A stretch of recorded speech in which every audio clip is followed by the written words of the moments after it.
A estrada de barro parecia não acabar nunca. Cada metro percorrido pela caminhonete velha de William era engolido pela poeira amarelada que subia dos pneus como uma névoa do esquecimento. O sol do final da tarde cortava o céu em tiras alaranjadas e o som do rádio chiava, como se a própria terra impedisse qualquer ruído de atravessar suas fronteiras invisíveis. Ao lado, Mariana, sua esposa, tentava acalmar a filha caçula, Isabela, que se inquietava no banco de trás. O carro carregava mais do que malas e caixas de mudança. Trazia também silêncios não ditos, escolhas desesperadas e uma estranha sensação de que aquela mudança, por mais necessária que fosse, vinha com um preço oculto. A fazenda havia sido herdada de um parente distante, um nome quase esquecido na árvore genealógica, alguém que nenhum deles lembrava de ter conhecido. Quando receberam a carta do cartório avisando da herança, a situação da família já estava precária demais para rejeitar. Desemprego, dívidas acumuladas, a cidade grande se transformando num labirinto insuportável. A proposta parecia vinda do destino. Uma casa simples, mas grande, e um terreno vasto, cercado por milharais que, segundo diziam, nunca secavam. Era quase irônico que algo tão fértil surgisse em meio à aridez da vida que levavam. Ao cruzar o portão de madeira torta, que pendia de uma das dobradiças enferrujadas, William diminuiu ainda mais a velocidade. A casa, à primeira vista, parecia ter congelado no tempo. Era rústica, com paredes rachadas e janelas que pareciam olhos cansados, observando tudo há décadas. Mas o que mais chamava a atenção era o milharal. Não era uma plantação qualquer. Não havia sistema de irrigação visível, nenhum funcionário, nenhuma trilha de trator. E mesmo assim, as fileiras de milho se erguiam com uma imponência desumana. As espigas eram grandes demais, os caules grossos demais, as folhas negras nas pontas, como se fossem queimadas pelo sol ou por outra coisa. Isabela foi a primeira a comentar. "Mamãe, o milho tá vivo", disse, sem qualquer entonação infantil. Mariana riu sem graça, mas olhou com atenção para a plantação. De fato, havia algo incômodo naquela vegetação. Parecia que o vento soprava apenas dentro do milharal, deixando o resto da fazenda em silêncio absoluto. E quando o vento cessava, os caules ainda se moviam, como se continuassem respirando sozinhos. Naquela noite, ao descarregarem o que puderam, jantaram em silêncio. A casa parecia maior por dentro do que aparentava por fora, mas nenhum dos cômodos tinha espelhos. Havia quadros antigos nas paredes, retratos borrados de pessoas sem olhos. A luz elétrica funcionava, mas era fraca, tremulante, como se a fiação lutasse contra algo invisível. Mariana trancou todas as janelas antes de dormir, mas percebeu que não havia tranca na porta dos fundos, que dava diretamente para o milharal. Ela moveu um armário velho para bloquear a entrada. Durante a madrugada, Isabela acordou e foi até o quarto dos pais. Disse que um homem estava olhando para ela da plantação. William, irritado pelo cansaço, disse que era impossível, que não havia ninguém ali. Mas ao checar pela janela, ele também hesitou. Não viu um homem, mas viu as espigas se afastando, abrindo um caminho no centro do milharal, como se algo invisível tivesse acabado de voltar para a escuridão. Nos dias seguintes, a casa se mostrou estranha em detalhes pequenos. O leite azedava em minutos. As moscas pareciam vir da terra, mesmo quando não havia sujeira. O relógio de parede andava para trás toda a noite. William dizia que era só a paranoia, mas até mesmo os móveis pareciam mudar de lugar lentamente, centímetro por centímetro, como se estivessem se posicionando para algo.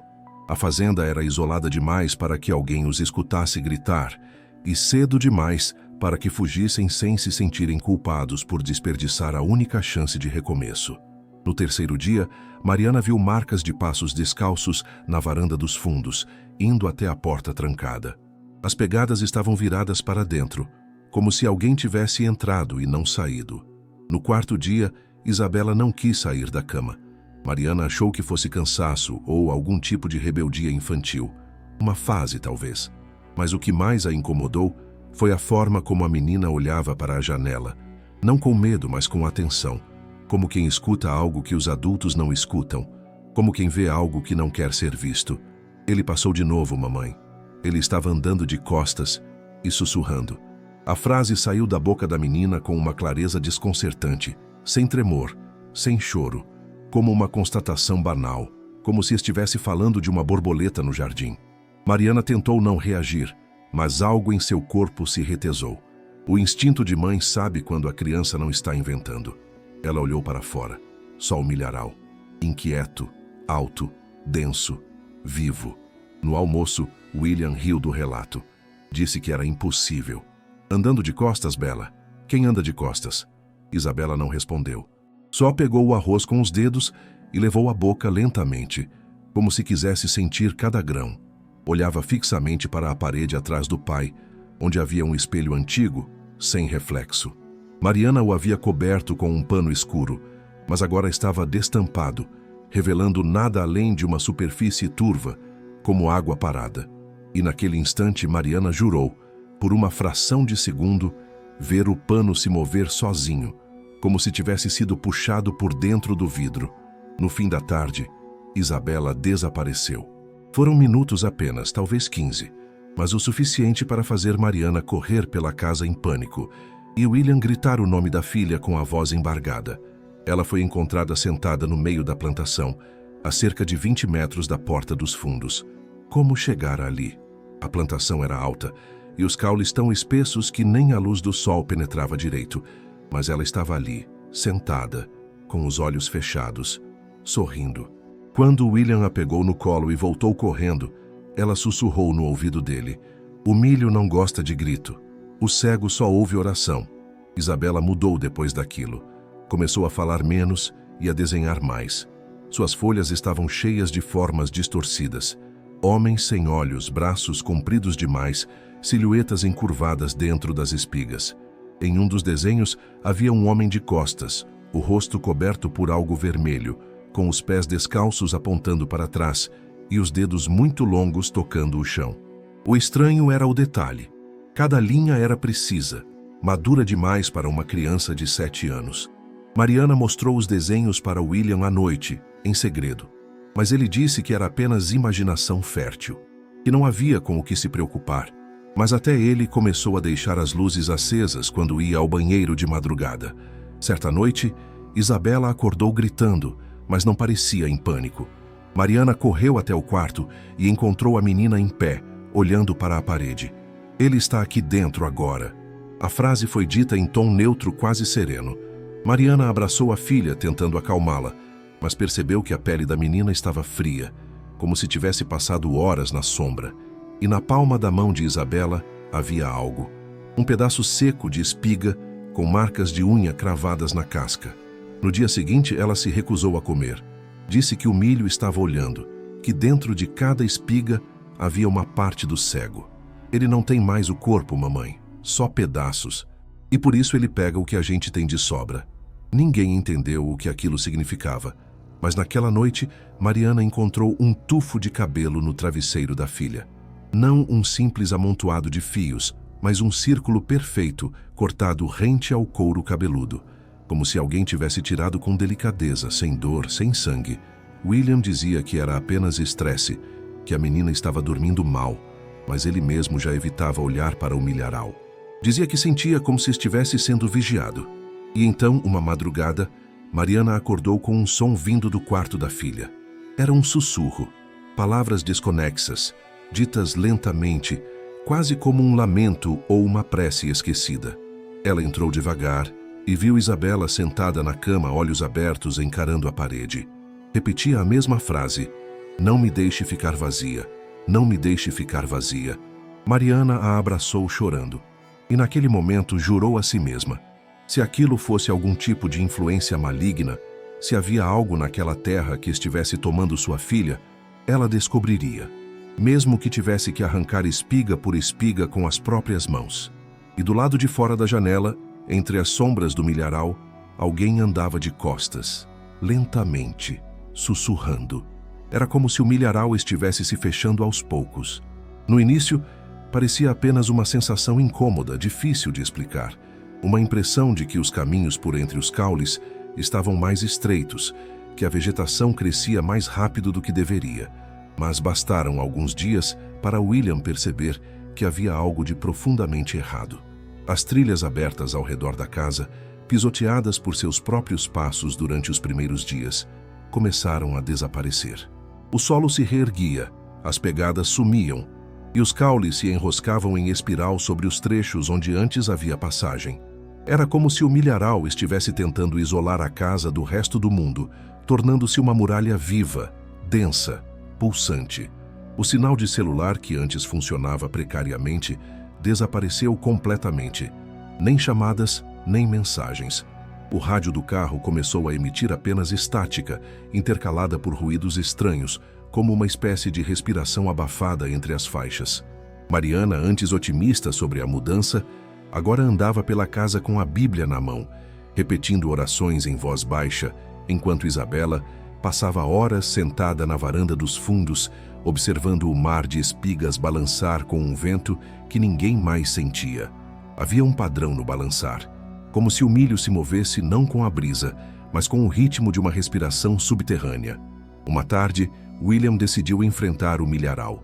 Pegou o facão que encontrara no antigo depósito da fazenda e entrou. Caminhou por 15 minutos, abrindo caminho à força, marcando as árvores com pedaços de pano rasgado de uma camiseta velha. Queria provar a si mesmo que aquilo era apenas mato, que não havia nada de sobrenatural ali. Mas logo se perdeu. As fileiras pareciam girar. O som dos próprios passos ecoava de forma errada, como se estivesse pisando em madeira oca, mesmo com a terra sob os pés. E então sentiu um arrepio no centro da coluna, como se alguém tivesse sussurrado dentro de seu crânio. Virou-se esperando encontrar Isabela brincando, ou talvez Mariana vinda atrás dele. Mas não havia ninguém. Só o milharal e uma espiga, a poucos centímetros de seu rosto, com a casca semi-aberta, mostrando o interior podre e repleto de algo que não deveria estar ali. Pequenos dentes humanos, dispostos como se sorrissem para ele. Saiu correndo, rasgando a pele nos caules, voltando pela intuição e não pelas marcas, porque todas haviam sumido. Quando finalmente emergiu, já era noite. Mariana, desesperada, o esperava na porta com os olhos vermelhos de tanto chorar. Ele tinha estado fora por 5 horas. Jurava que foram no máximo 40 minutos. E o facão não estava mais com ele. Nos dias seguintes, os sinais se intensificaram. A plantação começava a cercar a casa de forma mais agressiva. Ramos surgiam do chão da varanda, como se o milho estivesse tentando nascer dentro de casa.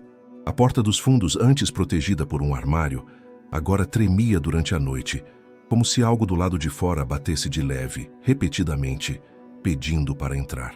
William tentava manter a sanidade, mas seus olhos já denunciavam noites mal dormidas e pensamentos fragmentados.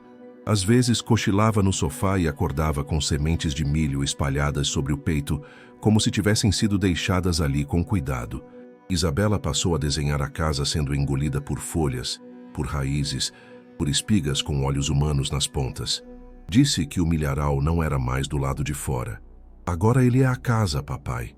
Ele quer que a gente vire parede, vire janela, vire solo. William gritou pela primeira vez dizendo que aquilo era loucura. Mas quando a luz da cozinha se apagou e eles ouviram passos leves dentro da plantação, ele foi o primeiro a correr para trancar a porta e o último a notar que as trancas haviam sido arrancadas por dentro. Mariana decidiu testar o limite da plantação. Saiu com o carro tentando chegar até a estrada. Mas a cada curva, a cada quilômetro, o milho surgia de novo. Não havia mais divisa, não havia mais horizonte. O milharal se estendia infinitamente, mesmo onde antes havia pasto ou terra batida.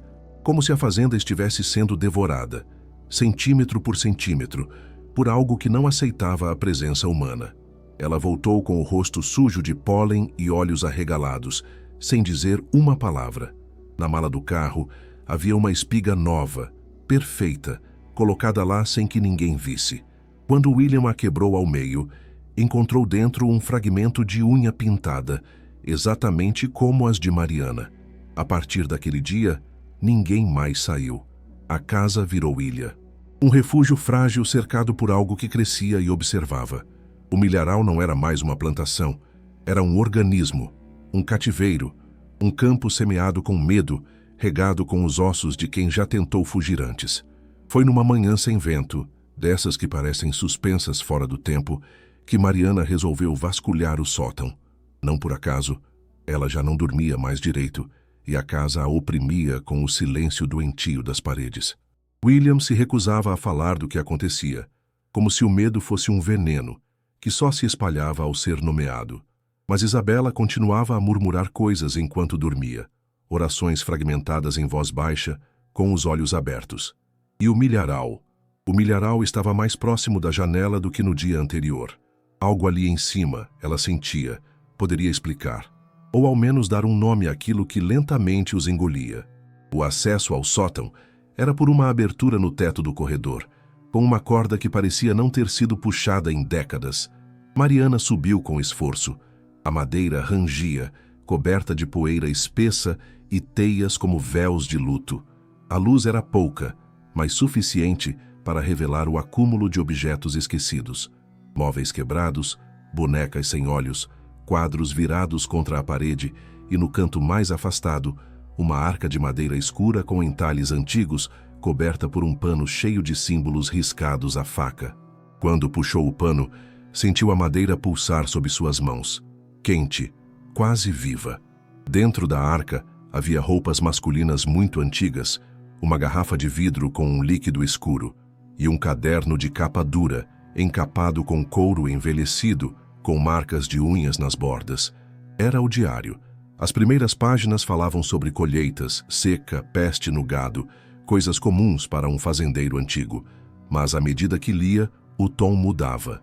O autor dizia ter encontrado um homem cego perambulando pelos campos, nu, com o corpo coberto de feridas e um saco amarrado ao rosto. O homem pregava, dizia palavras sobre o fim do mundo, sobre o pecado escondido nos ossos, sobre olhos que enxergavam demais. Ele dizia ouvir tudo o que a terra dizia, que o milho contava segredos debaixo da pele humana. Os moradores da vila o consideraram um profeta maldito e decidiram silenciá-lo. Enterramos o cego em pé, entre as fileiras da última colheita, dizia uma das páginas. Cravamos estacas nos pés e nas mãos e amarramos o saco com arame. Mas ele continuava a orar.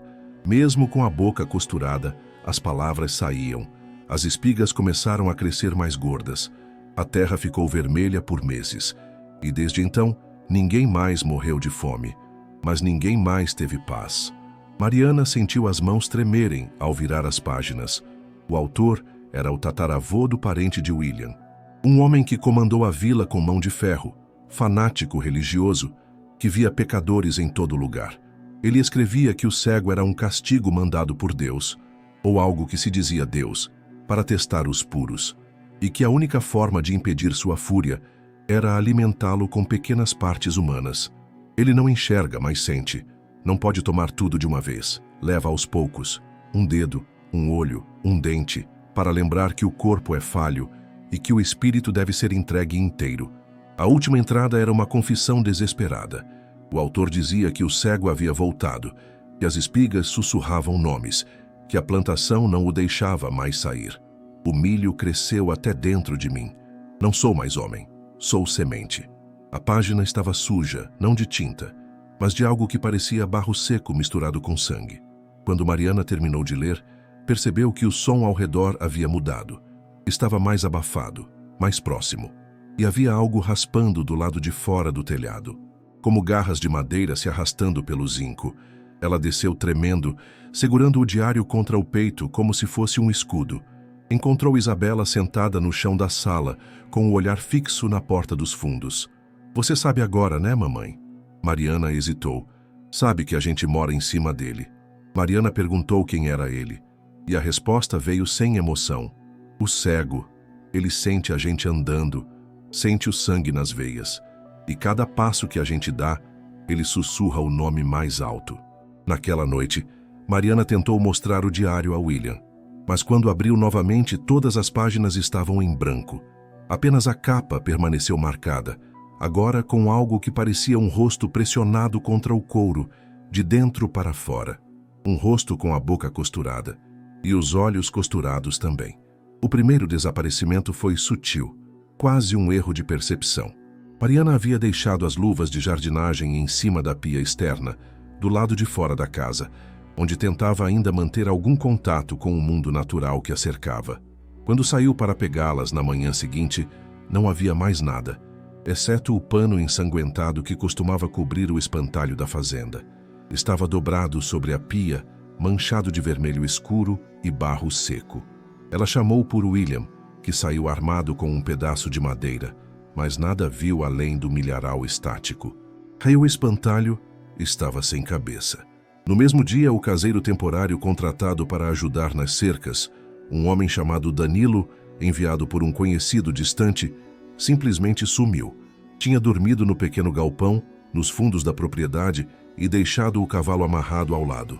Pela manhã, o animal relinchava frenético, e o galpão estava vazio. Mas o estranho foi o que encontraram sobre o feno. A ponta de uma língua humana, ainda úmida, repousando como se tivesse sido deixada com intenção. Ao lado, o boné de Danilo, e uma espiga perfeitamente alinhada, com a palha aberta em cruz. William ligou para a polícia da cidade vizinha, mas a ligação caiu após os primeiros segundos. A luz piscou, e naquele mesmo instante, a tranca da porta dos fundos explodiu para dentro, como se tivesse sido forçada por algo muito pesado, mas invisível. Nenhuma pegada, nenhum sinal de invasão. Apenas o cheiro. Um cheiro ocre, quente, que lembrava sangue coagulado com terra molhada. Mariana fechou a porta com pregos, martelando em desespero, enquanto Isabela observava da escada. A menina sussurrou. Ele levou a língua porque Danilo mentiu no coração. 2 dias depois, foi o próprio William quem voltou diferente. Ele havia saído para verificar as cercas, uma rota que fazia todos os dias, como forma de manter a sanidade. Quando retornou, estava mais pálido do que o normal, com os olhos fundos e suando frio. Mariana notou de imediato que ele evitava falar. Quando finalmente tentou se explicar, sua voz saiu falhada, metálica, como se algo estivesse errado dentro da boca. E estava. Sua garganta carregava um corte pequeno, quase imperceptível, logo abaixo da mandíbula. Um filete de sangue escorria lentamente, e sua voz parecia menor. Quando cochilou no sofá à tarde, Mariana viu algo saindo da boca dele. Uma linha fina de espiga, como um broto tentando nascer.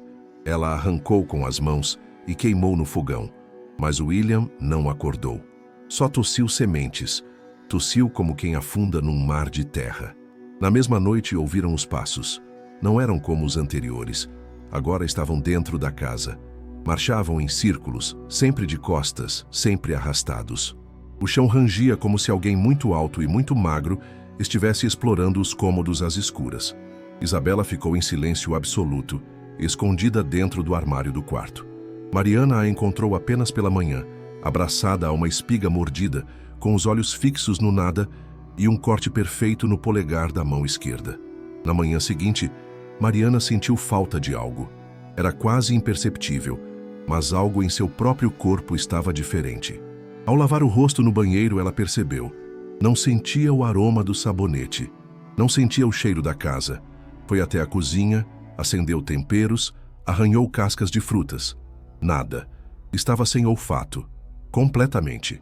E embaixo da cama, encontrou uma espiga com as palavras "Você cheira demais", riscadas a faca em sua palha. O horror tomava forma de maneira sorrateira. Não se tratava de morte rápida, de aparições grotescas ou sangue nas paredes. Não ainda. O cego, como Mariana já começava a chamar internamente, não se movia com pressa. Ele avançava por dentro, removia pedaços do corpo com o tempo. Levava sentidos, memória, textura. Era como uma ceifa fragmentada, cada dia colhendo uma parte do humano, até restar apenas o invólucro vazio, pronto para receber algo novo, algo plantado. Na cozinha, William queimava as sementes que saíam de suas tosses. Isabela já não respondia por completo, e Mariana passava as noites lendo o diário em branco, esperando que as letras voltassem. Mas só o que vinha agora eram símbolos, formas riscadas no couro, olhos se formando como bolhas na capa, e a sensação de que, ao dormir, alguém tocava seus pés. Dedos compridos demais, gelados demais, que sempre desapareciam quando ela se virava. Naquela casa, naquele tempo suspenso, o desaparecer não era súbito, era gradual, era íntimo. Cada pedaço perdido deixava espaço para uma raiz, e cada raiz sussurrava orações. Foi numa noite onde o calor parecia estagnado dentro das paredes, sufocando a casa como um bafo do subsolo, que ele apareceu pela primeira vez. Não em sonhos, não nas palavras de Isabela, mas ali, real, presente, respirando com o mundo. Mariana estava sozinha na cozinha, tentando ferver água para limpar o machucado da perna de William, uma espécie de bolha surgida do nada, que pulsava como se tivesse batimentos próprios. Quando a chaleira começou a chiar, a luz se apagou. Um estalo seco cortou o ar, seguido por um silêncio tão denso que parecia oco. E então, o som, um sussurro, uma oração em latim ou algo mais antigo. Palavras ditas sem pressa, como um mantra triste, repetido por alguém que havia esquecido o som da própria língua. Mariana congelou. Não teve coragem de olhar para a janela, mas sentia o peso de algo do lado de fora, algo que não observava, mas sentia. E então a porta dos fundos se abriu sozinha, sem vento, sem força. Apenas escancarou com lentidão, como se a própria casa desistisse de resistir. Ela girou o rosto, trêmula, e viu.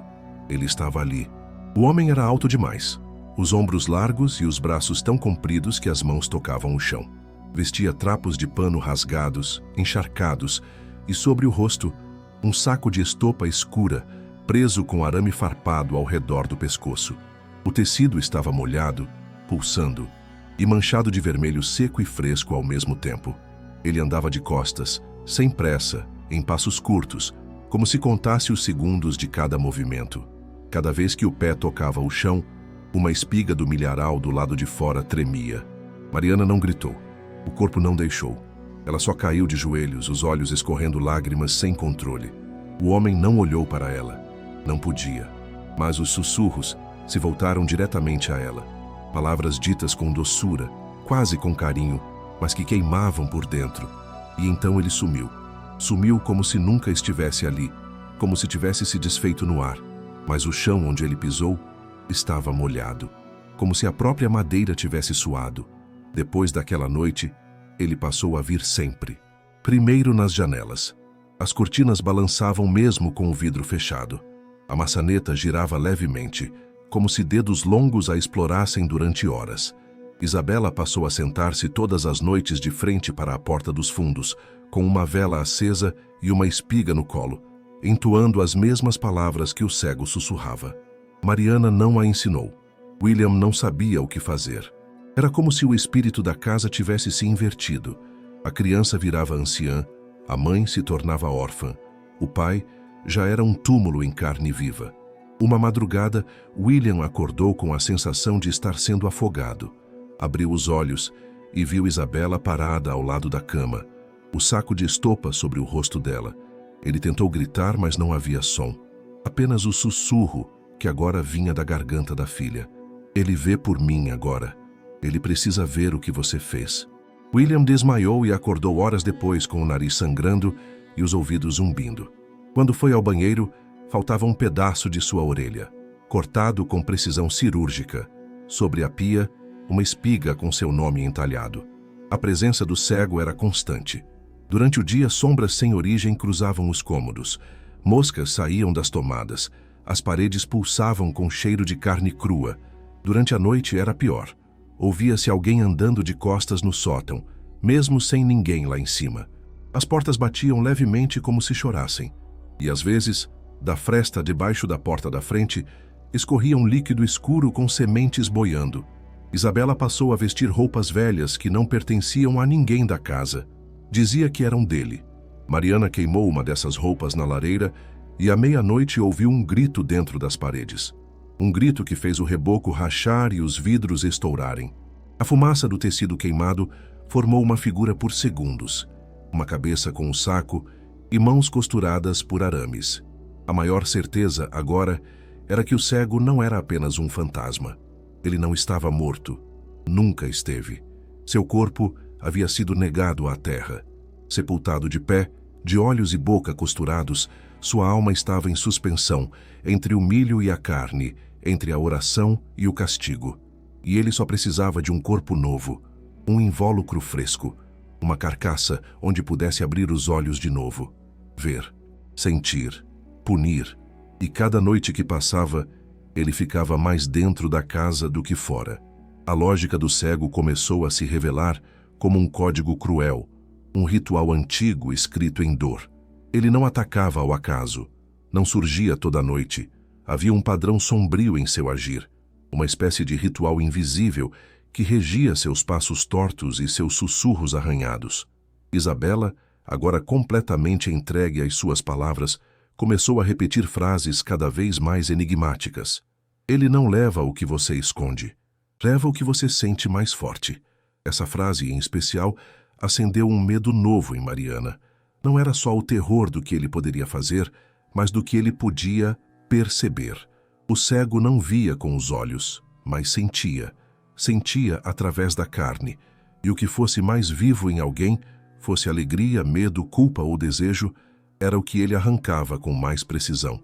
William, desde que perdera parte da orelha, mergulhara em um silêncio deprimente. Ele não falava mais do que 2 ou 3 palavras por dia, e sempre em tom baixo, como quem teme ser ouvido por alguém que não deveria ouvir. Começou a se trancar por horas no antigo galpão, onde entalhava pedaços de madeira em formato de cruzes. Mariana o confrontou uma vez. Perguntou o que ele esperava alcançar, e ele respondeu com a voz cortada.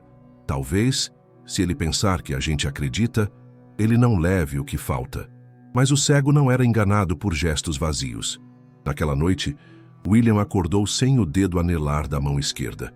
Um corte limpo, sem sangue, como se o dedo tivesse sido apagado, não arrancado. E sobre a cama, mais uma espiga. Mas essa estava diferente. Suas palhas estavam trançadas como cabelos humanos. E no interior da espiga, um anel dourado sujo de terra, a aliança de casamento que ele usava desde o início da vida com Mariana. Isabela, por sua vez, começou a se distanciar de tudo que lembrava a infância. Suas bonecas foram enterradas no quintal sem explicação. Seus desenhos agora mostravam mapas, rotas entre espigas, marcas feitas no chão que pareciam simbolizar movimentos, círculos, cruzamentos, espirais. Ela dizia que eram os caminhos do sentir, que o cego usava essas trilhas não para andar, mas para saber. Saber quem dentro da casa ainda sentia o bastante para merecer ser colhido. Ele não precisa que você veja. Ele só precisa que você esteja vivo por dentro. Mariana começou a notar mudanças em si mesma. Sentia-se mais fria. O gosto da comida desapareceu. O toque da água quente era indiferente. Era como se o cego estivesse roubando não só partes do corpo, mas as sensações mais íntimas, mais humanas. Certa manhã, ao lavar o rosto, percebeu que não piscava mais com água nos olhos. E à tarde, percebeu que o som da risada de Isabela já não provocava nenhuma emoção. Era como se estivesse sendo esvaziada por dentro, devagar, mas continuamente. A manifestação do medo na casa era silenciosa e metódica. Não havia mais barulhos repentinos. Tudo se dava em lentidão, como um afogamento controlado. O leite azedava no instante em que era tocado. As paredes estavam cobertas por mofo em espiral. E a porta do banheiro passou a abrir sozinha às 3h13 da manhã, exata e repetidamente, mesmo trancada. Dentro dela, um espelho começava a suar por dentro do vidro. Suava barro, e quando alguém olhava de perto, podia ver o próprio reflexo tremendo, como se tentasse escapar. Na sala, o diário de couro voltava a mostrar palavras, mas agora, em primeira pessoa. Sinto tudo. Sinto vocês se esquecendo do gosto. Sinto o calor morrendo nos dedos. Sinto a dúvida. Sinto a carne que mente e o coração que hesita. Mariana leu em choque, enquanto Isabela apontava para o teto e dizia que ele andava sobre eles com pés de oração. Que os passos do cego não eram pisadas, mas orações ditas com o corpo. Cada gesto dele era uma súplica, cada parte arrancada, uma resposta. Nesse ponto, o medo se transformou em submissão. William começou a deixar oferendas nas janelas. Um dente arrancado, uma gota de sangue num pires, um tufo de cabelo cortado de si mesmo. Mariana passou a dormir com uma faca sob o travesseiro e uma espiga nas mãos. E Isabela já não era mais completamente criança. Ela dizia frases como: "O que ele sente mais forte em você é o que vai embora primeiro." E Mariana começou a entender O medo era o sinal, o pânico era o perfume, o amor era o banquete. E então, como uma sentença escrita com lama no teto do quarto, surgiu a verdade maior. O cego não estava apenas tomando, estava moldando. Ele não queria eliminar, ele queria criar. Criar um corpo sem excesso, sem impureza. Um corpo despido de tudo que o mundo coloca sobre a alma. E para isso, ele precisava primeiro destruir, parte por parte, sentido por sentido. E o próximo sentido a desaparecer era o tato. Mariana sabia que havia um ponto sem volta, e tinha a sensação de que já o haviam ultrapassado. A casa, que outrora parecia um refúgio barato no interior, era agora um organismo respirando ao redor deles. O teto suspirava, o chão palpitava, os espelhos tremiam. E Isabela, sua filha, se distanciava mais a cada dia, não com rejeição, mas com devoção. Devotada a algo que Mariana não compreendia, mas que a observava de perto, cada vez mais perto. Ela não podia aceitar aquilo, não podia continuar enterrando pedaços do marido, escondendo espigas ensanguentadas, ignorando as palavras escritas no teto, com letras feitas de casca de milho e pele ressecada. Era hora de confrontar, de saber o que estava por trás daquilo. E por isso, ela voltou ao sótão. Subiu como quem entra num túmulo. Dessa vez, não buscava respostas, buscava armas. Qualquer coisa que pudesse dar sentido à loucura. O ar estava mais espesso ali em cima, como se tivesse sido selado por décadas de silêncio. No canto, a arca de madeira continuava lá, mas agora, o pano que antes a cobria estava pregado ao chão com pregos enferrujados, como se alguém tivesse tentado impedir que aquilo escapasse. Mariana se agachou e o arrancou com esforço. Dentro da arca, além do diário, havia novas coisas que não estavam lá antes. Um pequeno crucifixo esculpido em osso, papéis amarelados com inscrições em latim e, no fundo falso, uma caixa envolta em couro de animal. Ao abrir a caixa, encontrou uma série de recortes, cartas, registros médicos, atas da antiga vila e uma fotografia desbotada, quase ilegível, de um grupo de moradores enfileirados em frente a um espantalho.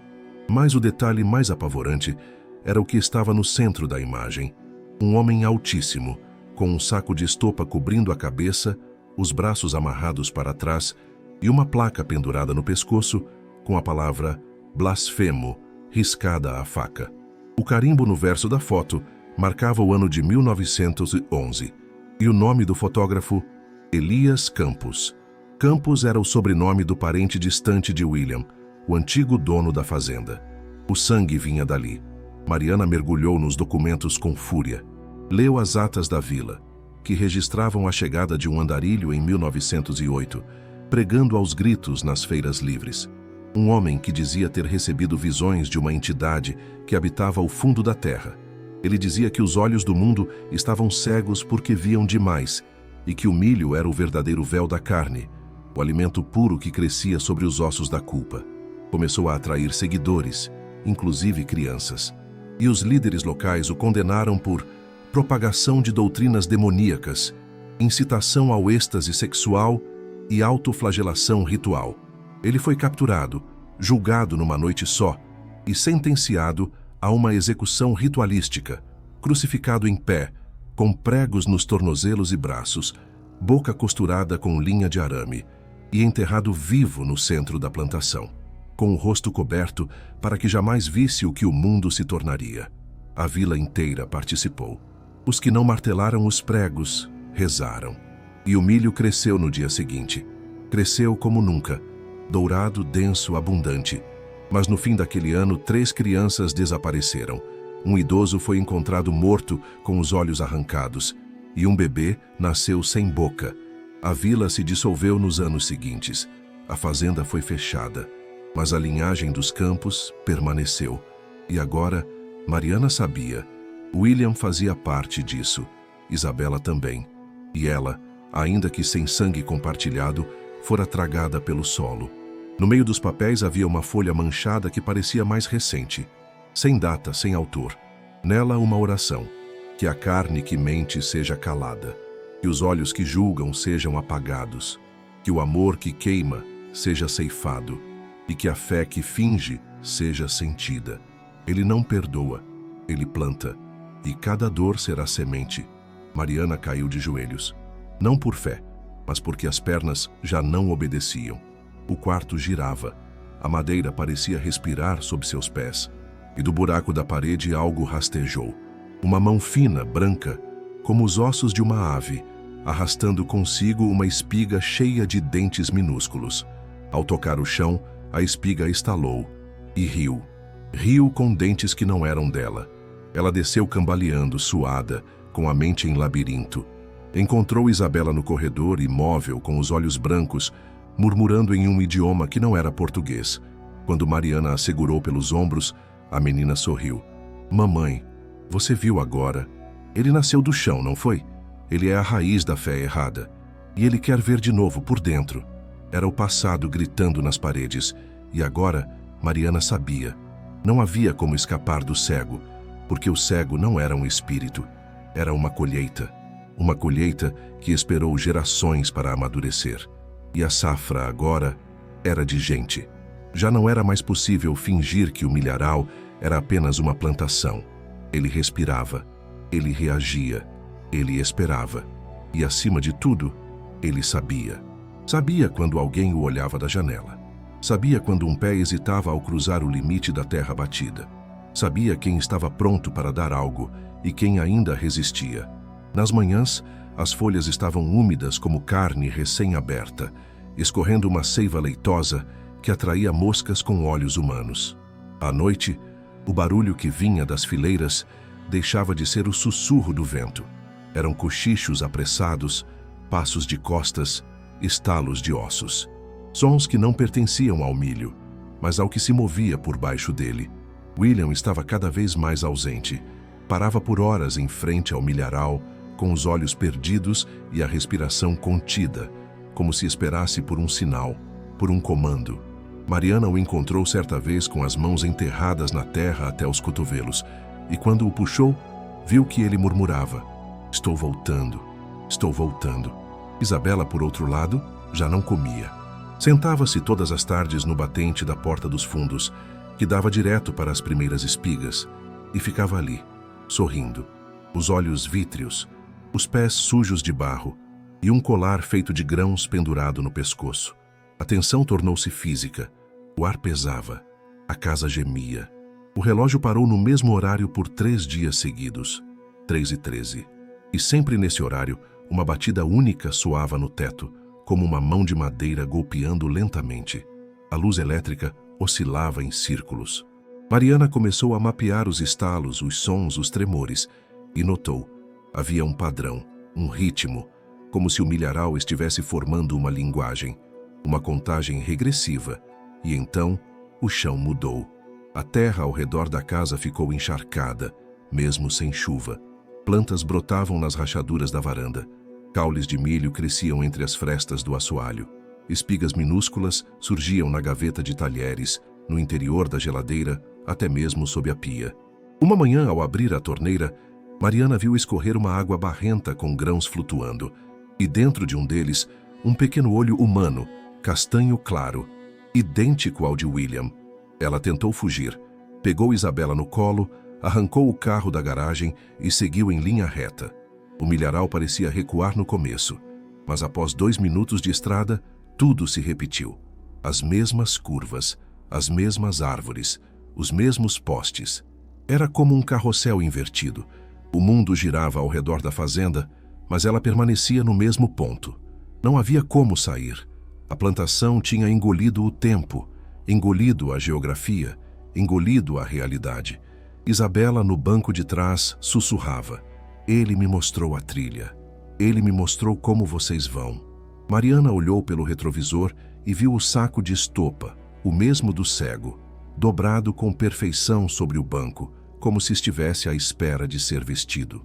Ela freou com violência, desceu do carro e vomitou sobre a terra. A terra estalou.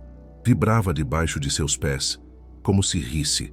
De volta à casa, encontrou William no banheiro, despido, observando o próprio reflexo. Mas o espelho mostrava algo diferente. Ele se via de costas. Mariana gritou seu nome, mas ele apenas sorriu. Virou-se lentamente e disse: "Não somos mais só nós aqui dentro." Então, apontou para a própria barriga, onde uma espiga brotava lentamente do umbigo. Naquela noite a casa respirava junto com o milharal.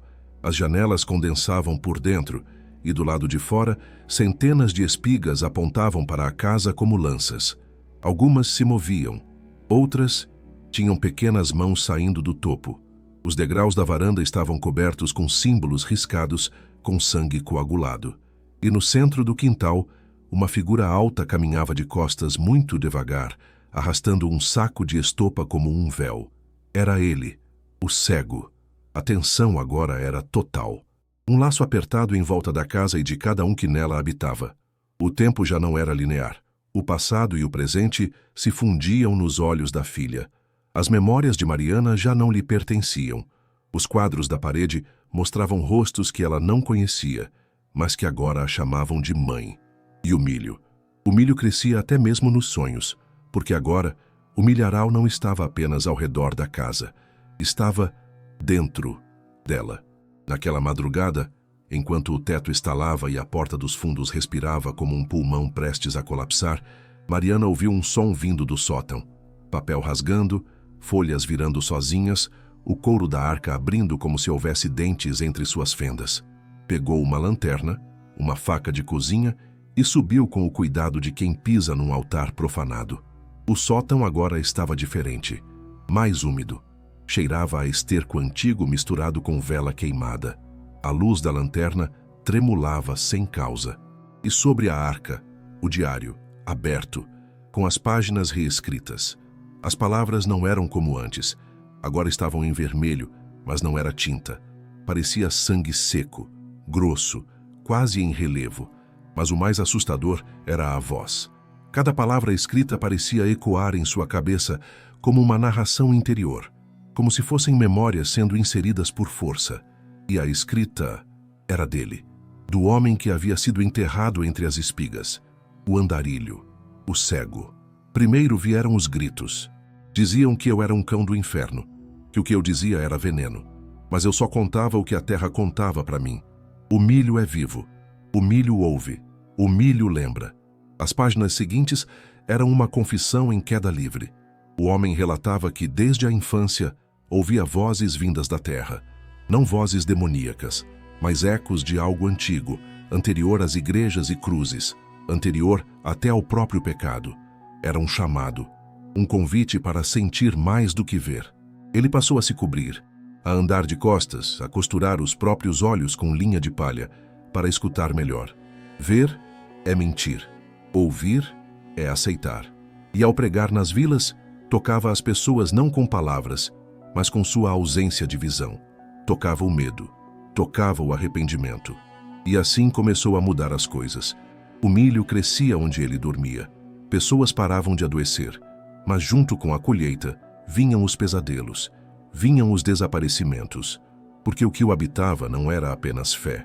Era músculo ancestral, um fragmento de tudo que havia sido enterrado e esquecido. A terra quer de volta o que demos com mentira. Ela quer a carne que trai, a carne que nega. Na última sequência de páginas, o texto era irregular, trêmulo, como se escrito à força. Eles me pregaram, eu ainda rezava, costuraram minha boca, mas eu ainda orava. Enterraram meus olhos, mas eu ainda via. O milho me segurou, e eu virei raiz. Não morri, não dormi, eu esperei. Mariana sentiu o ar rarefeito ao ler isso. A casa abaixo dela parecia respirar mais forte. O diário seguia. Eles acham que sou um demônio, mas sou só a fome que sentiram. A fome de justiça, de silêncio, de amputação. Porque o mundo tem sobras demais. E eu só levo o que sobra. Só levo o que brilha demais. Porque o que brilha, denuncia. Nas últimas linhas, uma revelação que a fez cair de joelhos. Preciso de um corpo que sinta tudo, que escute por mim, que ande por mim, que sonhe por mim. Que uma filha que ama, escuta com o sangue. Ela é quase perfeita. Só falta ela deixar de olhar. Ao lado, desenhado com traços trêmulos, um saco de estopa, com o nome Isabela costurado nele. Mariana gritou. Gritou como nunca, mas a casa não reagiu. Nada tremeu, porque o milharal já sabia. Ele não precisava ouvir. Ele sentia o grito antes mesmo de sair da garganta. Quando desceu, encontrou Isabela parada no meio da sala, segurando o saco. William estava ajoelhado diante dela. Chorava, mas não falava, porque agora lhe faltava a língua inteira. O silêncio após o grito de Mariana durou exatamente 2 minutos. Tempo suficiente para o sangue escorrido da boca de William formar um semicírculo perfeito no chão da sala. Tempo suficiente para Isabela vestir o saco de estopa sobre a cabeça, amarrando-o com um laço feito de raízes secas. Quando ela falou, já não era mais com sua voz. Agora ele me escuta, mamãe. Tudo o que você quer esconder, ele já vê. Foi a primeira vez em dias que William se ergueu com alguma força. Cambaleante, a camisa encharcada do próprio sangue, ele apontou para o lado de fora. Seus olhos pareciam encolhidos dentro do rosto. E mesmo sem língua, ele conseguiu murmurar. Fogo. Mariana o entendeu. E pela primeira vez, quis acreditar que ainda havia algo a ser salvo. Queimar o milharal era impensável. Mas naquele momento, era a única tentativa de rebelião que restava. Eles passaram a tarde reunindo tudo que ardesse. Óleo velho, panos, jornal, fósforos, álcool. Mariana sabia que aquela terra estava viva, mas o fogo era a arma dos que não têm mais esperança. William, mesmo mancando, levou os galões até o limite da plantação.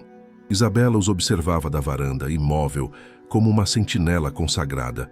A cada passo, o milharal parecia recuar 1 centímetro. Ou talvez estivesse apenas se curvando, zombando, como quem ri diante da ilusão de resistência. O céu, até então claro, escureceu repentinamente, não com nuvens, mas com um véu amarelado que parecia emanar da própria plantação. Mariana sentiu o cheiro primeiro, um cheiro de unha queimada, de osso fervido. William despejou o combustível nas primeiras fileiras. Mariana acendeu um pano embebido em álcool. O fogo nasceu pequeno, mas faminto. Tocou os caules como um animal mordendo pela primeira vez. As chamas subiram, crepitando com violência, devorando espigas, folhas, talos. Por um instante, pareceu que ia dar certo. Mas então, veio o som. Não era o estalo das chamas. Era um grito, não humano, não animal.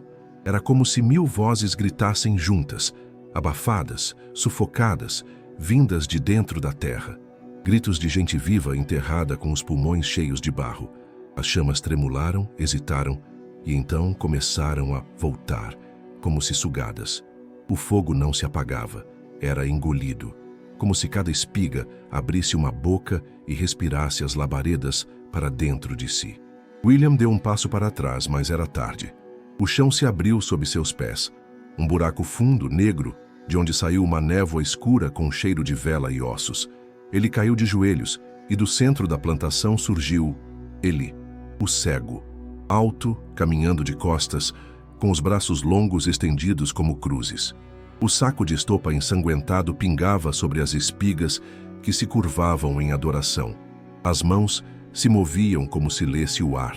E cada passo que dava, uma nova espiga nascia instantaneamente atrás de si. O fogo estava aí proibido. Mariana tentou puxar William. Ele chorava sem lágrimas. A carne de sua perna queimava com brasas que não vinham do fogo, mas de dentro da pele, como se o milharal queimasse para encontrar fogo, de dentro para fora.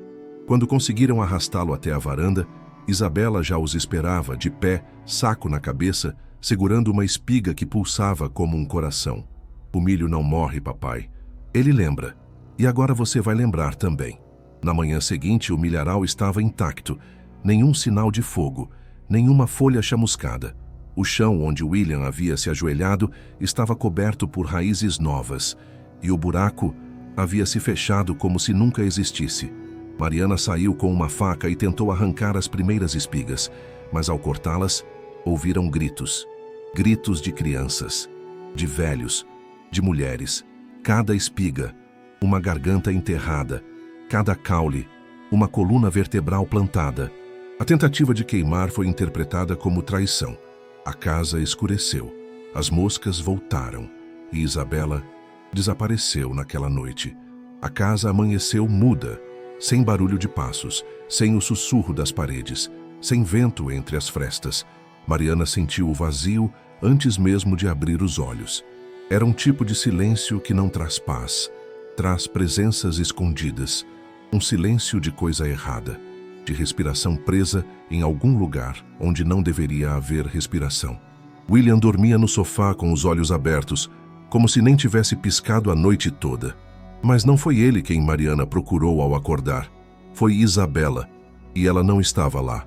O quarto da menina estava intacto, mas estranho. A cama arrumada demais, o saco de estopa que ela vestia no dia anterior, dobrado com cuidado no centro do colchão. Sobre ele, uma espiga ainda úmida, pingando um líquido espesso e vermelho. E presa entre os grãos, uma das pulseiras de Isabela, feita de miçangas azuis, presente do colégio. Mariana gritou. Gritou até não ter mais voz.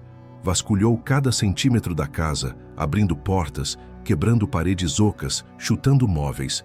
William a seguia com a expressão vazia, como se não entendesse a dimensão do que havia acontecido, ou como se já soubesse que aquilo era inevitável. Na porta dos fundos, marcas de pés descalços iam da casa até o milharal. Não eram passos comuns.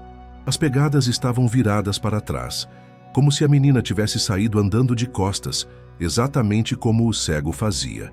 Mariana correu, entrou no milharal sem hesitar, gritando o nome da filha como se isso pudesse impedir o pior. Mas o milho estava mais alto, mais denso. As folhas cortavam a pele como navalhas. O cheiro era insuportável, não de planta, mas de carne em decomposição coberta por perfume barato, como se a natureza estivesse tentando imitar o humano e errando grotescamente. Mariana se perdeu em segundos. Gritava, tropeçava, corria em círculos. Em determinado ponto, viu uma fita de cabelo presa a uma espiga. Era o cabelo de Isabela. Ela sabia, mas a espiga sorria. Sorria com dentes costurados. E quando ela tocou o caule para arrancá-la, a planta gemeu. Um gemido agudo e infantil. Ela caiu de costas chorando. Ao seu redor, o milharal se movia sem vento. Os caules batiam uns nos outros como se aplaudissem. E do fundo, muito fundo, veio um som que ela jamais esqueceria. A voz de Isabela orando. Não era choro, não era grito, era oração.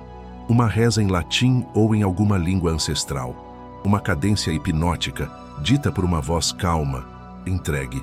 Mariana seguiu o som por quase uma hora, mas nunca se aproximava. O milharal girava, se movia por dentro, criava labirintos novos a cada curva. Ela gritava, xingava, implorava, batia nos caules com pedras, mas o som da menina sempre se afastava. E então, cessou, e o milho silenciou. E o mundo pareceu prender a respiração. Quando voltou para casa, desidratada, coberta de cortes e lama, o céu já escurecia. William estava ajoelhado no meio da sala, com as mãos enfaixadas em tiras de lençol. Ele havia tentado cortar os próprios olhos. Não conseguiu, mas havia deixado claro, se ele só vê o que a gente sente, então não quero mais sentir. Mariana não respondeu. Apenas caiu no chão e chorou como nunca. Como uma mãe que entende que, embora a casa ainda esteja de pé, seu lar já foi tomado. Na manhã seguinte, Mariana acordou com a porta dos fundos aberta. E na soleira estava Isabela. Mas não era Marcy Maisaga, Isabela. A menina estava vestida com um vestido branco antigo, sujo de terra e sangue. Seus pés estavam cobertos por raízes secas que pareciam ter brotado da pele. E em sua cabeça, o saco de estopa, costurado, muito justo.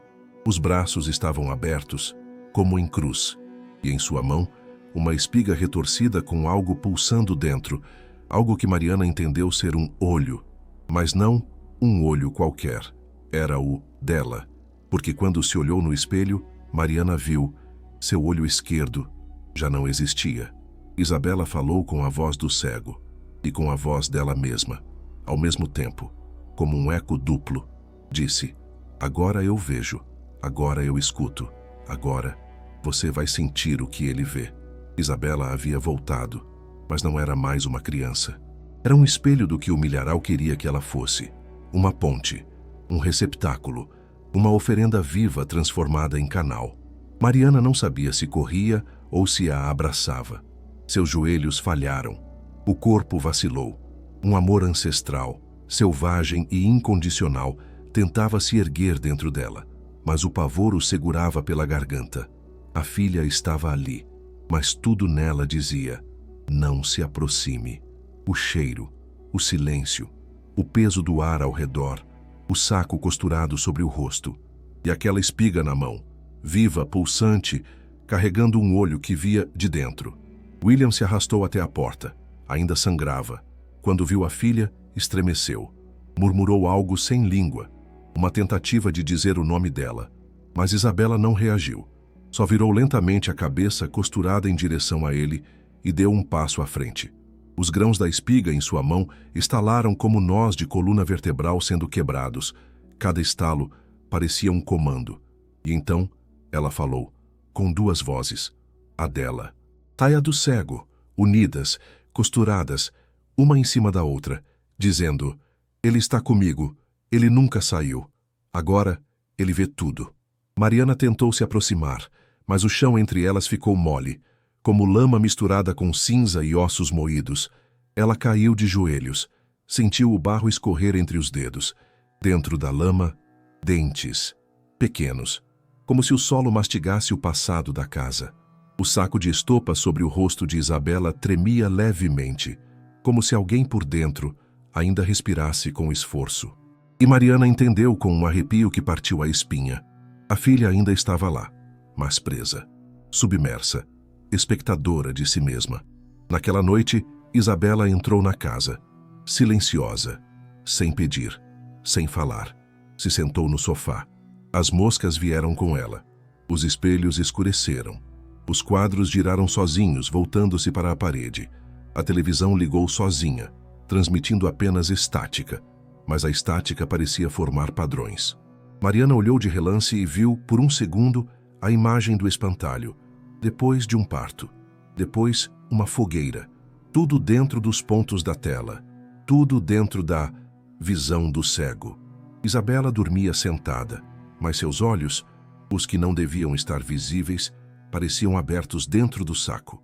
A espiga ainda estava em sua mão, e durante a madrugada, Mariana ouviu, não com os ouvidos, mas com o coração, uma oração, uma prece feita com uma entonação impossível, um som que não atravessava o ar, mas que se sentia dentro dos ossos, como se os ossos estivessem sendo lidos, traduzidos, e as palavras eram: ela é o altar, ela é o ventre, ela é a chave, ela escuta o que você pensa, ela vê o que você evita.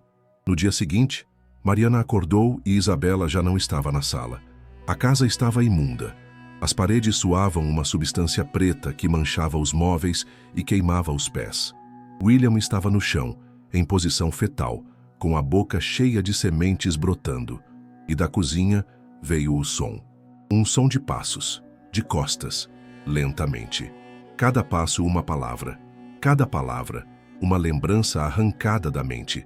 Mariana viu Isabela parada diante da janela, com o saco ainda no rosto, mas agora, com algo costurado em sua lateral. Um olho humano. O mesmo olho que faltava a Mariana, agora costurado ao tecido, vivo, chorando. E ele olhava para ela. Olhava com tristeza, com vergonha, com perdão. A menina virou-se devagar e falou com a voz de 1000 espigas. Ele só precisava sentir. E agora ele sente tudo, pelo meu corpo, pelo seu medo. A risada que veio em seguida não era de criança. Era profunda, velha. Um som que lembrava madeira rachando e solo cedendo sob o peso de um caixão vazio. Mariana desmaiou ali mesmo, sobre o chão pulsante da sala, abraçada ao que restava de um cobertor infantil que já não cheirava a nada além de terra seca. Isabela estava de volta, mas agora era o cego quem via. Mariana acordou deitada no chão da sala, a cabeça apoiada em um travesseiro que não existia. Seus cabelos estavam cobertos por grãos de milho colados com sangue seco. O ar era espesso, quase irrespirável, como se tivesse sido usado e devolvido pela boca de alguém que viveu mais do que deveria. As janelas estavam lacradas com espigas entrelaçadas. A porta dos fundos havia sumido, literalmente. No lugar onde deveria haver uma passagem, havia agora um espelho. Não refletia nada. Apenas mostrava a plantação, como se a parede tivesse se tornado vidro entre dois mundos. No sofá, Isabela dormia sentada, ou pelo menos seu corpo, porque Mariana sabia agora. O que habitava sua filha não era uma entidade comum, era uma colheita de almas, feita de restos de fé, preces tortas, culpas enterradas vivas. O cego não era um espírito, era um processo, um ciclo semeado há mais de um século que nunca havia sido interrompido. E ela, Mariana, não era apenas uma testemunha. Era a sua última etapa, a última oferenda viva, a carne que faltava, a lembrança que ainda doía, a parte do corpo que sentia demais. Ela foi até o sótão. As escadas pareciam mais longas, os degraus macios como carne pisada. Lá em cima, a arca estava aberta. O diário agora estava desmanchado. As palavras escorriam das páginas como se nunca tivessem existido, mas no lugar do papel havia um rosto, costurado no fundo da arca. Um rosto humano, pálido, com boca e olhos selados por linhas grossas, feito com pele curtida. O rosto se mexia, tentava gritar, tentava abrir os olhos, mas não podia. E então Mariana viu. Era o dela.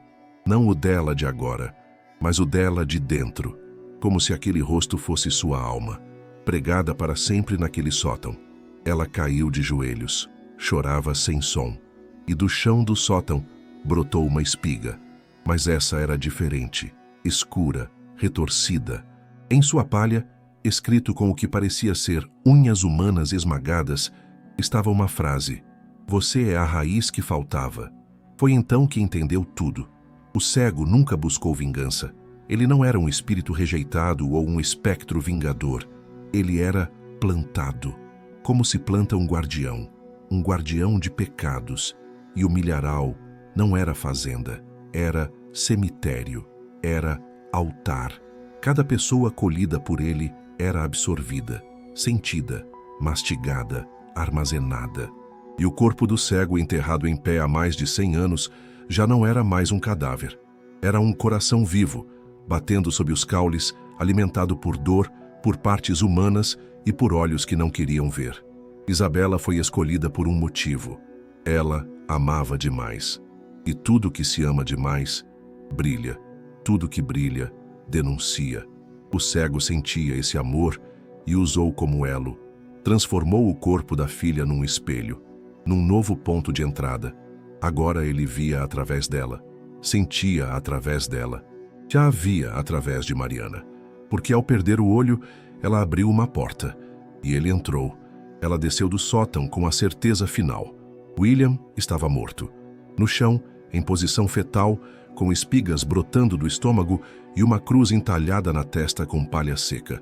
O cego o havia levado por inteiro, mas não o corpo, a memória. Ele estava ali, mas já não era ninguém. Apenas um invólucro de terra. Isabela estava de pé. A cabeça, com o saco costurado, apontava para a porta do espelho. O reflexo mostrava o milharal tremendo. As espigas batiam entre si como palmas invertidas. E então, Isabela falou: "Está na hora de nascer de novo. Agora, ele vê por 3. Agora, ele é tudo. E você é a semente final." Do espelho, surgiu a imagem. O cego. Mas não o cego como Mariana havia visto antes. Agora, ele era vasto, gigante. Suas mãos eram caules, seus braços, fileiras de espigas, seu rosto, um campo de sacos costurados. E cada um desses sacos pulsava, chorava. O milharal era seu corpo inteiro, e a casa era o coração. A revelação final não veio em palavras, veio em tato. Mariana sentiu o milharal dentro de si, sentiu o solo debaixo da pele, sentiu raízes enrolando seus pulmões, grãos crescendo sob a língua. E então se entendeu. Não se colhe milho com facão, se colhe com a esculpa. E ela já estava madura. Chovia barro, uma chuva espessa, morna, com cheiro de sangue oxidado e folhas podres. Mariana observava pela janela, ou o que restava dela, enquanto a substância escorria pelas paredes e formava pequenos riachos dentro da casa, levando cacos de espelhos, sementes, pedaços de unha, fios de cabelo que não pertenciam a ninguém dali. A casa respirava agora com o ritmo do milharal. Cada estalo da madeira era um batimento cardíaco. Cada ranger das dobradiças, um gemido do campo. E Isabela não se movia mais como uma criança. Ela pairava. Caminhava como se o chão fosse parte dela. Como se os pés já tivessem virado raízes. Mariana já não chorava. Já não lutava. O corpo não obedecia mais aos comandos da mente. A dor havia sido substituída por uma sensação de expansão. Era como se estivesse espalhada pela casa, ocupando todos os cômodos ao mesmo tempo. Às vezes ouvia a própria respiração vindo do porão. Às vezes sentia o próprio pulso bater no teto. E ao pisar sobre a madeira da sala, sentia as batidas de um coração que não era mais seu. O da casa, o do campo, o dele. No centro da sala, Isabela ajoelhou-se e retirou o saco da cabeça. Mas havia outra coisa por baixo. Não seu rosto, mas uma cavidade escura, aberta como uma boca infinita. Um buraco onde olhos deviam estar. E desse buraco saíam orações, não palavras. Orações. Sons que vinham de todos os cantos da casa ao mesmo tempo. Sons ditos por vozes que já haviam morrido ali. Danilo, William, as crianças do diário, o próprio andarilho. Era um coral de condenados. A casa começou a se desfazer. Não ruir, desfazer. As paredes descamavam em espigas. O piso se enchia de folhas. A geladeira explodiu em raízes. A televisão regurgitava a terra. As janelas brotavam olhos. Cada cômodo virava um órgão. E a casa agora era uma extensão do cego. E Mariana, em seu centro, era o feto dessa gestação profana. Isabela estendeu os braços, um gesto de oferenda, de entrega.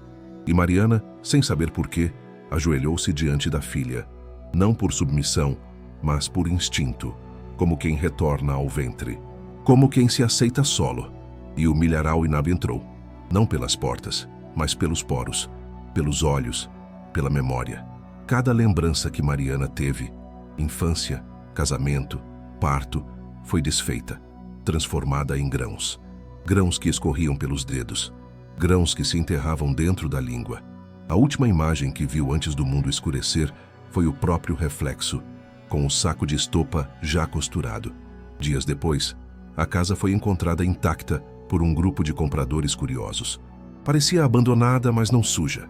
O milharal ao redor era imenso, perfeito e muito, muito vivo. Um dos homens entrou e encontrou na parede da sala uma espiga seca, cravada como um quadro. Nela, uma inscrição. Só sente o que vê, só colhe o que sente. E agora, ele vê tudo.